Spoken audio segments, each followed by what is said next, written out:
제3절 근본 복귀와 장자권 설정. 1. 근본 복귀. 타락에 의해서 우리들은 사탄의 피를 이어받았습니다. 인간 시조 아담 해와가 만약 타락하지 않았더라면 죄 없는 하나님의 자녀가 되었을 테이지만 타락에 의해서 사탄의 자녀가 되어버린 것입니다. 원래 인간은 하나님께만 주관받게 되어 있습니다. 하나님만이 인간의 주인이 되어야 했습니다. 그런데 인간과 사탄이 불륜의 관계를 맺음으로써 사탄이 인간의 주인이 되어버린 것입니다. 분립섭리의 공식. 사랑은 통제력, 지배력을 수반하는 것이라고 원리는 가르쳐주고 있습니다. 그래서 비록 그것이 불륜의 사랑이더라도 사탄은 인간에 대하여 그 소유권을 주장할 권리를 가지고 있는 셈입니다. 그러나 창조 원리에 의하면 어디까지나 하나님이 인간의 본래의 주인이므로 결국 하나님과 사탄은 함께 인간에 대하여 그 소유를 주장할 수 있게 되었습니다. 그렇다고 하여 아담을 둘로 잘라서 하나님과 사탄이 나누는 것은 물리적으로 불가능합니다. 그래서 하나님은 원리적 관점에서 인간을 둘로 분립하기 위한 어떤 룰을 정한 것입니다. 즉, 내적 존재로서의 하나님과 외적 존재로서의 피조물이라는 입장에서 내외의 관계와 주체 대상의 관계에 의해서 하나님은 그 분립의 룰을 정하게 되었습니다. 즉, 하나님은 타락한 아담과 해와를 그들에게서 태어난 두 아이를 통하여 분립하게 된 것입니다. 가인은 사탄을 표시하는 표시체이고 아벨은 죄 없는 아담의 입장을 표시하는 표시체입니다. 차남 아벨을 하나님은 내적 입장에 세운 것입니다. 아벨은 악의 요소가 적은 쪽, 바꿔 말하면 아담과 해와 사이에 맺어진 제2의 사랑을 표시하는 표시체인 것입니다. 아벨은 두 번째 사랑의 열매입니다. 가인은 첫 번째 사랑의 열매이며 사탄을 표시하는 표시체인 것입니다. 그래서 차남 아벨을 해와와 천사장과의 관계보다도 해와와 아담과의 관계가 더 가까우므로 하나님 편에서 취한 셈입니다. 그런데 본래의 명령 계통은 하나님으로부터 시작하여 아담 그리고 아담으로부터 천사장에게 이르는 것이 순서였으므로 이 경우에는 하나님으로부터 아벨에게로, 아벨로부터 가인에게로 이르는 순서로 되지 않으면 안 됩니다. 이것이 복귀의 위치요 관계입니다. 거기서 하나님은 먼저 이 공식을 복귀함으로써 잃어버린 원리를 되찾아가는 것입니다. 타락 행위에 의해 인류의 혈통은 교차되었습니다. 바꿔 말하면 사탄의 피가 인류의 혈통을 점령하고 있는 것입니다. 그런 까닭에 이러한 복귀는 고난까지 거슬러 올라가서 이루어져야 하며 그 때문에 차남 아벨이 장남의 장자권을 복귀하지 않으면 안 되었던 것입니다. 타락은 어머니의 테네스부터 비롯되었습니다. 그런 까닭에 복귀도 어머니의 테네에서 이루어져야 합니다. 거기가 악의 권원지가 되고 출발점이 되었던 것이므로 복귀에 있어서도 그 원인으로 되돌아가야 하는 것입니다. 그래서 하나님은 이들 두 형제를 내세워서 장자권을 복귀하는 섭리를 행하려 하게 된 것입니다. 즉, 가인은 아벨의 위치로 내려가야 하며 아벨은 가인의 위치, 즉 장남의 위치로 올라가지 않으면 안 되었던 것입니다. 그러나 가인은 아벨을 죽이고 말았습니다. 이 행위는 아담과 해와 때의 타락 행위의 반복입니다. 즉, 복귀된 입장은커녕 다시 천사가 아담을 주관한 입장에 서고 만 것입니다. 이 부분은 좀처럼 이해하기 곤란한 부분이므로 그림으로 풀어서 설명하고자 합니다. 도표가 있습니다. A라는 점이 있고 아담, 해와가 있습니다. 테네에서 출발, 그 다음 B라는 점이 있고 가인과 아벨, 또 에서와 야곱, 그 다음에 다만이라는 여성이 나타나서 이 점이 되겠고, 이스라엘 역사 F, 아벨 국가 G, 크리스찬 역사 I, 또 가인 국가 H 있고, 이렇게 해서 국가 기대 J가 있고, 이렇게 해서 K와 L이라는 점이 있습니다. 이와 같이 나이 차이가 있는 형제를 가지고는 너무 지나치게 거리가 있으므로 하나님은 더욱 가까운 사람을 구하게 되었습니다. 즉, 이 복지 섭리를 더욱 가까운 기준, 근원에 가까운 기준에서 행하려고 한 것입니다. 최선의 방법은 가인과 아벨의 생명을 되돌려서 어머니의 태네까지 되돌아가게 하는 것인데, 그것은 물리적으로는 불가능합니다. 이것은 중앙에서 겹치는 것과 같은 형태로 되어 있습니다. 1과 2는 서로 일치하는 것입니다. 1의 부분은 2의 영역에 반복되어 있는 것입니다. 그래서 하나님의 섭리는 에서와 야곱, 쌍둥이 형제를 통해 나타나게 되었습니다. 가인과 아벨에 대해서 적용한 것과 같은 원리인데, 야곱은 형 에서의 위치로 복귀되지 않으면 안 되며, 에서는 동생 야곱의 위치로 내려가지 않으면 안 되는 것입니다. 쌍둥이 형제의 어머니는 리브가였습니다. 그녀가 임신하였을 때 그 태네의 두 아기는 서로 다투었습니다. 그래서 그녀는 하나님에게로 가서 하나님에게 물었습니다. 그러자 하나님께서는 두 나라 국민이 너 태중에 태네에 있고 두 백성이 너 배에서 갈라져 나온다. 한 백성은 다른 백성보다도 강하며 형은 동생을 섬기게 될 것이라고 말했습니다. 야곱은 참소를 면하는 조건을 세우고 있었습니다. 떡과 팥죽을 주고 에서로부터 장자권을 사들일 수 있었습니다. 그래서 야곱이 에서로부터 장자권을 빼앗았어도 사탄은 그를 참수할 수가 없었던 것입니다. 그리하여 장자권은 복귀되고 아버지로부터의 축복은 야곱에게 주어졌던 것입니다. 그러나 에서는 너무나도 화가 나서 전에 가인이 그랬듯이 야곱을 죽이려고 한 것입니다. 야곱의 사명. 야곱은 잃었던 아벨의 위치와 마찬가지로 아담의 위치도 복귀해야 할 입장에 있었습니다. 그렇기 때문에 그는 21년간 하란으로 도망해 있지 않으면 안 되었던 것입니다. 그 때문에 그는 그동안 자신의 모든 사명을 완전히 다 하지는 못하고 있었던 것입니다. 21년 후 재산을 모아가지고 그는 고향인 가나안 땅으로 돌아왔습니다.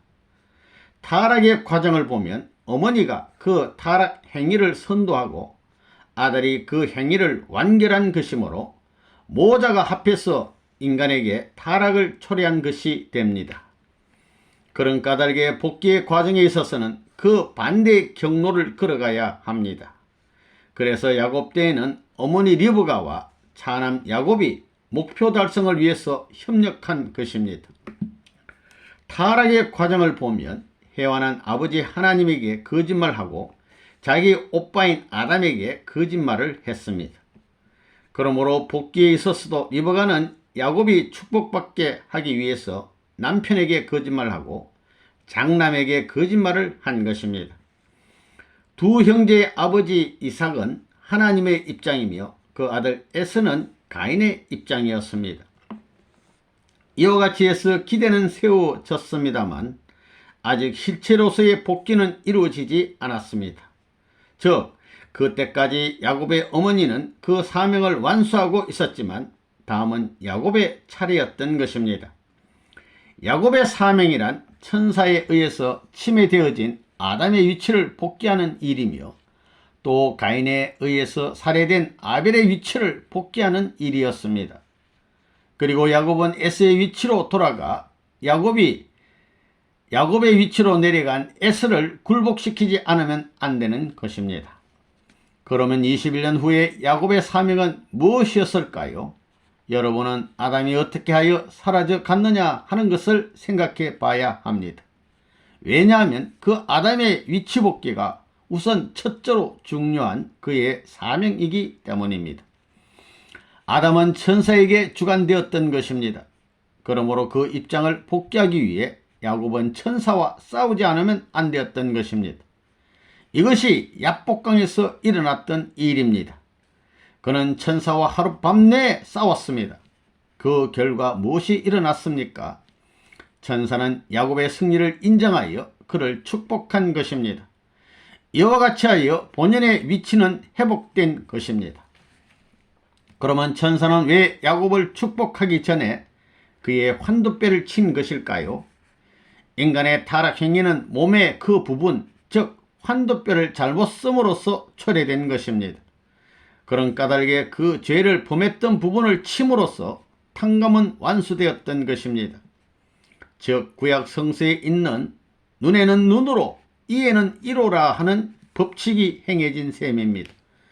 그런 까닭에 천사는 야곱을 축복할 수가 있었던 것입니다. 야곱의 두 번째 사명이란 무엇일까요? 천사에게 이기는 것입니다. 그러므로 승리, 즉 내적 승리를 함으로써 아담의 위치는 복귀되었습니다. 그 다음에 그 조건 아래에서 그는 아벨의 위치를 복귀해야 할 입장에 있었던 것입니다. 거기서 야곱은 21년 후에 하란으로부터 돌아와 형 에스의 마음을 완화시키기 위하여 자기의 전 재산을 선물로 주고 자기는 다만 형으로부터 축복받는 것을 요구했던 것입니다. 그것 때문에 형 에스는 그를 받아들여 환영한 것입니다. 이와 같이 하여 에스는 동생의 위치로 내려가고 야곱은 형의 위치로 올라갔던 것입니다. 그런 까닭에 야곱은 그의 손자, 즉 요셉의 아기를 축복할 때 팔을 교차시켜 왼손을 장남 므낫세 위에 오른손을 차남 에브라임 위에 놓았던 것입니다. 야곱은 에스의 위치를 복귀하고 있었으므로 그렇게 할 수 있었던 것입니다. 성서에 의하면 야곱의 성격은 대단히 교활해 보입니다. 무슨 까닭에 하나님이 이와 같이 교활한 야곱에게 은혜를 베풀고 들어쓰시고 또 축복하셨던가? 그것은 좀 이상하지 않습니까? 그러나 그것은 이와 같은 이유가 있었기 때문입니다. 원리가 이와 같이 해답을 주고 있는 것입니다. 그것은 야곱이 이와 같이 해서 하나님으로부터 받은 사명을 완수한 입장에 서 있었기 때문이었습니다. 여러분은 이와 같은 일이 믿어집니까? 그렇지 않으면 이것은 선생님이 지어낸 것이라고 생각합니까? 이러한 사실들은 수천 년 전에 일어난 일입니다. 그렇지만 원리가 풀리기까지 그 어느 누구 한 사람도 그 참된 의미를 아는 사람은 없었던 것입니다. 이와 같이 하여 이 걸음의 D점으로부터 이스라엘이라는 이름이 출발되었습니다. 그러나 야곱이 승리의 기대를 세웠더라도 아직 이에 있어서는 그 원래의 입장으로 돌아가지 못했고 그것 때문에 다시 이 위치까지 복귀해 오는 길을 통과해야 했던 것입니다. 즉 이 거리 D를 복귀하기 위해서 다시 또 하나의 일이 이루어지지 않으면 아니 되었던 것입니다. 만약 하나님이 그의 승리를 야곱의 연령 그 시점에서 멈춰버렸다면 야곱의 그때 연령 이하의 기준은 복귀 안 된 채로 남아지게 되는 것입니다. 하나님의 승리가 야곱 때에 시작하여 그의 어떤 연령에서 완성되었다고 가정하여 봅시다. 그렇다고 하면 완성된 때에 그 야곱의 연령 이상의 모든 세대는 이 조건에 의해 복귀되지만 그 연령 이하의 세대, 곧 갓 태어난 어린 아기로부터 중년에 이르기까지의 세대는 복귀되지 않고 흘러가 버리고 말게 됩니다. 그런 까닭에 더욱 철저한 섭리가 근원지 곧 어머니의 태내에서 비롯되어야 하는 것입니다. 다말에 의해 이루어진 복중복귀 섭리. 이와 같이 하여 하나님의 제3차 섭리는 또 한 번 타락의 근원지인 어머니의 체내에서 시작되었던 것입니다. 최초의 어머니 해와는 하나님의 말씀을 믿지 않았기 때문에 타락했으므로 그 해와의 위치를 복귀하여야 할 다말은 반대로 하나님에 대한 절대적 신앙을 관철하지 않으면 안 되었던 것입니다. 그 때문에 그녀는 자존심도 긍지도 잊어버리고 나아가 생명까지도 버릴 각오를 하지 않으면 안 되었습니다. 해와는 불신앙에 의해 아버지인 하나님을 버리고 그 대신 사탄을 아버지로 받아들여 하나님의 입장에 두었던 것입니다. 그런 까닭에 반대로 다말은 아버지인 하나님과 함께 걷지 않으면 안 되었던 것입니다. 해와는 아버지와 하나 되지 못하였습니다. 이것이 타락이었던 것입니다. 그런 까닭에 다말은 아버지와 하나가 되지 않으면 안 되었던 것입니다. 유다는 다말의 시아버지였는데 그것은 아버지의 입장이었습니다. 아버지와 하나가 됨으로써 그녀는 임신했습니다. 결국 다말은 시아버지에 의해서 아들을 임신한 것입니다. 창세기 38장을 참고로 하여 다시 살펴봅시다. 유다에게는 세 사람의 아들이 있고 다말은 그 장남의 아내였습니다. 그러나 그녀의 남편은 죽고 이와 같은 경우 대개 유대의 관습으로는 그 차남에 의해서 아들을 낳아야 하지만 차남도 죽었고 삼남은 너무나 어렸습니다. 그래서 다말은 하나님의 복귀되어 온 혈통을 계승하는 것이 무엇보다 중요하고 필요한 일이라고 생각하여 시아버지 유다에 의해 아기를 임신한다고 하는 최후의 수단을 쓰지 않으면 안 되었던 것입니다. 그때 그녀는 긍지도 버리고 생명까지도 내던질 각오를 했던 것입니다. 다말은 자신의 사명을 완수하기 위해 생명을 건 것입니다. 그렇지 않아요? 그녀는 하나님의 뜻을 이룬다는 것 이외에는 아무 목적도 아무 생각도 없었던 것입니다. 이와 같이 하여 다말은 해와와 전혀 반대 경로를 걸음으로써 타락한 해와의 위치를 복귀했다는 조건을 세운 것이었습니다. 이 사실은 하나님만이 알고 하나님 이외에는 아무도 아는 사람이 없었던 것입니다. 여러분은 그 숨겨져 온 수수께끼와 비밀을 고작 30-40분에 알 수 있게 되었으니까 최고로 혜택을 받은 행운의 사람들인 것입니다. 이와 같이 하여 다말은 쌍둥이를 임신했습니다. 하나님은 2000년 동안 그 순간을 기다려 온 것입니다. 출산의 때가 와서 장남 세라가 그 손을 내밀었으므로 산파는 그 손목에 주홍색 실을 감았습니다. 이것은 끝날에 공산주의가 먼저 나타날 것을 상징적으로 예시한 것입니다. 이것은 7000년 역사, 즉 6000년 복귀 역사 플러스 1000년 왕국 역사의 왕성의 상징으로서 사탄적 공산주의의 역사가 70년째에 멸망한다는 것을 나타내고 있습니다. 1978년이라는 숫자가 나오는 이유는 여기에 있습니다. 즉 공산주의는 1917년 볼셰비키 혁명 성공에 의해 시작한 것이므로 대체로 그때부터 60년간 지속하여 피크에 이르고 그 1978년을 경계로 하여 그 후에는 내리막길을 걷게 되며 70년이 지나면 전멸한다는 것입니다. 이것은 진실입니다. 그런 까닭에 지금은 공산주의를 배우고 있는 사람들이 그것을 버리고 떠날 때입니다. 그런데 싸움은 어머니의 태니에서 일어났습니다. 차남 벨에서는 세라를 제치고 먼저 나왔습니다. 이 복귀, 이 역전은 어머니의 태니에서 일어난 것입니다. 예수님이 유다의 혈통에서 태어나지 않으면 안 된다는 원리는 이 점에서 세워진 것입니다. 그리고 그래서 이 한 점에서 가인은 아래로 내려가고 아벨은 위로 올라간 것입니다.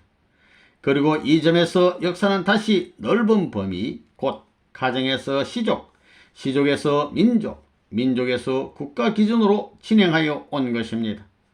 그와 동시에 사탄 세계 확대도 또한 그것에 병행하여 이루어져 왔습니다. 그래서 이 두 가지의 다른 진영은 국가적 기준까지 진행하여 두 개의 다른 지역으로 분립되어 있는 것입니다. 그림의 F는 이스라엘의 역사이며 G는 이스라엘 민족을 나타내고 있습니다. 사탄 세계는 가정적 기준에서 시족, 민족, 국가적 기준까지 확대하여 사탄 국가를 형성하고 있습니다. 작은 가정적 기준에서 시족적, 민족적 기준으로 확대하고 있는 원의 H는 가인 국가입니다. 따라서 G는 아벨 국가, 곧 이스라엘 선민 국가이며 역시 가정으로부터 시족, 민족 국가로 확대되어 온 것입니다. 하나님은 이스라엘 선민 그 한 국가가 형성하기를 2000년간 기다려 온 것입니다. 사탄이 이미 하나의 국가를 형성하고 있었기 때문에 하나님은 2000년 동안 기다리지 않으면 안 되었던 것입니다. 그러므로 하나님의 나라는 사탄 국가보다도 우수해야 하는 것입니다. 그러나 이스라엘 민족은 가정적 기준으로부터 시족, 민족, 국가적 기준으로 역사 노정을 통과하는 과정에서 많은 가오를 범했습니다. 참 부모에 의해 완전 복귀되어야 세례 요한은 메시아가 오실 수 있도록 이스라엘 민족이 범한 모든 가오를 청산하고 그 기대를 복귀해야 할 사명을 가지고 온 것입니다. 세례 요한은 가인의 입장에서 나타나고 한편 예수님은 아벨의 입장으로 오셨습니다. 그리고 세례 요한과 일체된 이스라엘 서민에게는 주체적인 입장이 되어 예수님이 메시아로서 이 민족 위에 오신 것입니다. 한편 이스라엘 민족이 예수 그리스도와 완전하게 일체가 되었더라면 그들은 절대적인 주체 예수님 앞에 절대적인 대상이 되어 결코 파괴될 수 없었을 것입니다. 이렇게 출발한 하나님의 섭리는 최후로 절대적 주체와 절대적 대상이신 참부모에 의해서 정점에 이르고 완성하는 것입니다. 예수님 때에 예수님이 십자가에 못 박혔기 때문에 육신을 가진 참부모는 실현되지 않았습니다. 즉 하나님의 혈통은 세워졌지만 영육을 함께한 참부모의 현현은 실현되지 않았던 것입니다. 그림은 기독교의 역사를 나타내고 있지만 그것은 영계에만 한정되어 있고 영적 구원만 이루어 온 것이며 육적 구원, 즉 육신의 속죄는 실현되지 않은 것입니다. 결국 오늘날까지 기독교에는 영적인 아버지와 영적인 어머니밖에 없었던 것입니다. 그러므로 참 부모가 오시면 우리들은 모두 그 부모에 의해 영육이 함께 다시 태어나기 위해 조건적 혹은 상징적으로 어머니의 태내에 들어갔다가 새로운 생명으로 다시 태어나야 합니다. 우리는 그것을 위한 노정을 더듬으면서 걷고 있는 것입니다. 오늘날까지의 기독교에 있어서의 성령은 어머니의 역할을 해왔습니다. 우리는 어머니 영인 성령을 통과하여 아버지 영, 즉 예수의 영을 통과하여 영적 기준에서 새로 태어나야 하는 것입니다. 물론 우리들은 어머니의 태에서 태어난 셈이지만 다시 한 걸음을 거슬러 올라가서 생각해 보면 생명의 기원은 아버지로부터 출발하는 것입니다. 어머니의 태내까지 거슬러 올라감으로써 혈통은 교차하고 복귀되었지만 이 경우 아직 아버지를 맞이하지 않고 있습니다. 그런 까닭에 오늘날까지 크리스찬들은 어머니의 영인 성령의 힘에 의해 생명의 근원, 즉 생명의 기원인 아버지이신 와야 할 그리스도 앞으로 돌아갈 것을 소망하며 기다려 온 것입니다.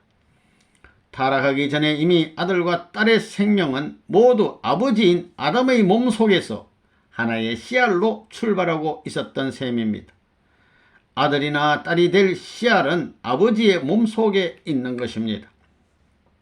이와 같이 근본적으로 생각해 보면 우리들은 영적으로만 태어난다고 하는 것으로는 만족이 안 됩니다. 영과 육, 곧 영육이 함께 태어나지 않으면 안 되는 것입니다. 그렇기 때문에 우리들은 영육이 함께 재출발하기 위하여 씨알의 입장에까지 되돌아가지 않으면 안 되는 것입니다. 그 섭리를 성취하기 위하여 예수님은 참부모가 되는 신랑과 신부로 와서 그 참부모를 통하여 우리들은 다시 뿌릴 씨앗으로 되돌아가서 새로운 생명으로서 이 세상에 바로 태어나는 것을 약속받은 것입니다. 그러므로 우리가 다시 태어날 때에는 하나의 새로운 복귀된 생명으로서 태어나는 것입니다. 그러면 지금까지 말해온 사실로 볼 때 재림주, 즉 새로운 메시아는 필요한 것인가 필요하지 않은 것인가 하는 것을 저절로 알게 될 것입니다. 복귀된 참 자녀의 입장에 서려면 예수님 때에 완전히 복귀되지 않았으므로 그대로 오늘날까지 확대를 계속하여 세계적인 범위로까지 확대되어 왔습니다. 그 때문에 끝날에는 세계는 둘로 나뉘어져 한쪽은 사탄을 대표하고 또 한쪽은 하나님을 대표합니다. 그것 이외의 것은 존재하지 않습니다. 그리고 그 끝날에는 큰 혼란과 위기가 있는 것입니다. 새로운 메시아는 이들 모든 배경과 기대를 상속하지 않으면 안 됩니다. 새로운 메시아는 영적으로 예수님의 몸속에 있는 씨알의 입장에 있는 크리스찬의 모든 것을 상속하지 않으면 안 됩니다. 크리스찬은 아직까지 완전하게 태어나지 않은 것입니다. 그러므로 그들은 예수님의 몸속에 있는 씨알과 같은 것이라고 하겠습니다. 그러나 그들이 이와 같은 요소를 가지고 있는 것은 어디까지나 영적일 뿐이므로 우선 실체인 아버지가 처음에 나타나 기대를 세우게 되는 것입니다. 그림 속의 이에 기대를 세우게 되는 것입니다. 그림 속의 이에서는 어머니가 그 사명을 수행했지만 제2에 있어서는 아버지가 그 사명을 지니고 있는 것입니다. 이와 같은 까닭에 누구에게나 어머니가 나타나기 전에 참 아버지와 일체화하지 않으면 안 될 7년 기간이 있는 것입니다. 그러므로 여러분은 아직 결혼하지 않은 완성한 아담의 몸속에 있는 씨알의 입장으로 돌아가야 됩니다. 권원으로 되돌아가야 하는 것입니다. 곧 우리들은 모두 타락하지 않은 인간인 아버지로부터 출발하지 않으면 안 된다는 것입니다. 결국 타락하지 않은 독신인 아담의 몸에서 출발한 씨알이 어머니의 태내에 깃들지 않으면 안 되는 것입니다. 거기에 있는 씨알은 진짜이며 우리는 그 위치로 돌아가지 않으면 안 됩니다. 그리고 진정 그 일은 통일교회에 의해서 이루어지는 것입니다.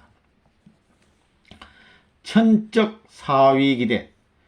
예수님은 이스라엘 민족에게 배척당한 것이므로 그 예수님의 위치를 복귀하기 위해서는 재림에 의한 어려운 일이 남아져 있는 것입니다. 물론 이미 육신을 가지고 태어나 성장해버린 우리는 글자 그대로 완성한 아담의 몸속의 씨알의 입장으로 되돌아갈 수는 없습니다. 그러므로 우리는 참부모 및 그 부모로부터 태어난 참자녀와 일체화함으로써 거듭나기 위한 조건을 세워나가는 것입니다. 가인이 아벨에게 완전히 굴복함으로써 양자는 모두 복귀된다는 원리가 있으므로 이 원리에 의해 우리들 가인의 입장에 있는 사람은 아벨의 입장인 참부모 또 죄 없는 참자녀와 일체화하지 않으면 안 되는 것입니다. 그들과 일체화함으로써 우리는 복귀된 자녀로서 같은 혜택을 받을 수가 있는 것입니다. 그런 까닭에 죄 없는 참자녀가 참부모를 통하여 태어나게 될 때 우리는 음식물과 그 밖에 같은 성분의 것을 나누어 받았다는 조건을 세워야 하는 것입니다. 이와 같이 해서 우리는 참자녀의 입장에 참여하는 노정을 통과하여 가야 하는 것입니다. 여러분은 누구를 통하여 참자녀와 일체화하고 새로이 태어날 자녀로서 조건을 세우는 것입니까? 아버지만으로는 충분하지 않습니다. 참부모를 통하지 않으면 안 되는 것입니다. 아무리 아버지가 중요하다 하더라도 아버지만이 아니고 부모와 그 자녀를 통하지 않으면 안 되는 것입니다. 그러면 여성은 누구를 통하여? 물론 참자녀를 통해서입니다. 참부모는 참아들과 참딸을 가지고 계십니다. 여성은 모두 참아버지와 참어머니와 그 참딸과 하나가 되지 않으면 안 됩니다. 그러면 남성은 참부모와 그 참아들과 하나가 되지 않으면 안 됩니다. 여자가 먼저 타락했으므로 여자의 복귀가 먼저 이루어지고 그 다음에 남자의 복귀가 되어지는 것입니다. 그러면 최초에 복귀된 여자의 입장에 서는 것은 누구이겠습니까? 그것은 참부모로부터 맨 처음 태어나게 된 딸인 것입니다. 최초의 남자는 참부모로부터 두 번째 태어난 자녀로서의 아들입니다. 이러한 것은 아주 골자이고 매우 간단한 설명입니다. 이러한 설명의 배후에는 대단히 깊고 복잡한 과정이 있음을 알지 않으면 안 됩니다. 이러한 죄 없는 참자녀의 탄생에 의해 천적 사위 기대는 역사상 처음으로 복귀되는 것입니다. 이것이 우리 통일교에 있어서의 천적 사위 기대의 복귀입니다. 그리고 사탄 세계에 아무것도 이 기대에 연결될 수는 없는 것입니다. 선민국가가 복귀되지 않았기 때문에 천적 사위 기대인 이 한 점에서 시작하여 가정적 기준으로부터 시족, 민족, 나아가 국가적 기준으로 확대되어가는 노정을 통과하지 않으면 안됩니다. 그 중심 핵이 되는 것은 천적 사위 기대가 조성된 천적 가정인 것이며, 거기에 세워지는 국가야말로 가장 강력한 무적의 국가이며, 그야말로 이스라엘 국가가 승치하지 못했던 국가인 것입니다. 그 국가는 다른 모든 사탄 주권을 이겨내어 외적 세계의 중심으로 서게 될 것입니다. 그림의 L은 사탄 세계를 나타내고 있습니다. 한번 천적 국가가 복귀되면 그것은 두 개의 주권으로 확대하여 세 개, 네 개, 결국 전 세계를 다 덮개까지 확대되어 갈 것입니다. 그리고 그 천적 국가에 속하는 민족은 자동적으로 무엇이라도 함께 복귀하고 말 것입니다. 그 하나님의 주권을 복귀하기까지는 절정을 가는 것 같은 노정을 통하지 않으면 안 되는 것입니다. 하나의 국가 주권을 복귀하는 곳까지 가지 않는 한 아무리 많은 복귀의 성업을 이뤘다 하더라도 만약 사탄적 원수 혹은 그 정부가 서게 되면 모든 것은 무너져갈 가능성이 있는 것입니다. 우리의 가장 시급한 임무, 그러므로 하나님의 주권을 복귀하는 일이 우리의 가장 긴급한 임무인 것입니다. 그 일을 위하여 우리는 참 부모와 절대적으로 하나가 되어야 합니다. 그래서 한국, 일본, 그 밖에 온 세계 식구들과 완전히 하나가 되지 않으면 안 됩니다. 이와 같은 과정을 통하여 여러분은 이 복귀의 길이 얼마나 어려운 길이었다는 것을 깨달았을 것입니다. 예수님은 니고데모에 대해서 너는 새로이 태어나야 한다고 말했습니다. 이에 대하여 니고데모는 사람이 나이를 먹고 난 후에 어떻게 다시 태어날 수 있습니까? 어떻게 다시 어머니의 태내에 들어가서 태어날 수 있습니까? 하고 반론을 제기했습니다. 그러자 예수님은 다시 너는 유대인의 관원으로서 이 정도의 일을 모르는가 하고 말했습니다. 예수님은 바로 이 원리를 말씀하고 계셨던 것입니다. 기독교에서 말하는 부활과 새 생명이라는 말은 모두 이와 같은 패턴을 의미하고 있는 것입니다. 그림의 이점, 즉 혈통복귀의 자리는 결국 어머니를 통하여 이루어지며 더럽혀진 혈통은 하늘의 혈통으로 복귀되는 것입니다. 그러나 우리가 완전한 새로운 생명으로 새로이 창조되어 근본적으로 새로 태어나는 것은 참 아버지를 통하여, 즉 참 아버지의 몸을 통하여 비로소 이루어지는 것입니다. 그러므로 그 새로운 창조의 때로부터 영육이 함께 속죄받는 완전한 구원은 가능해지는 것입니다. 이렇게 해서 우리의 자녀들은 구원의 과정을 통하지 않고서도 천국에 갈 수 있는 것입니다.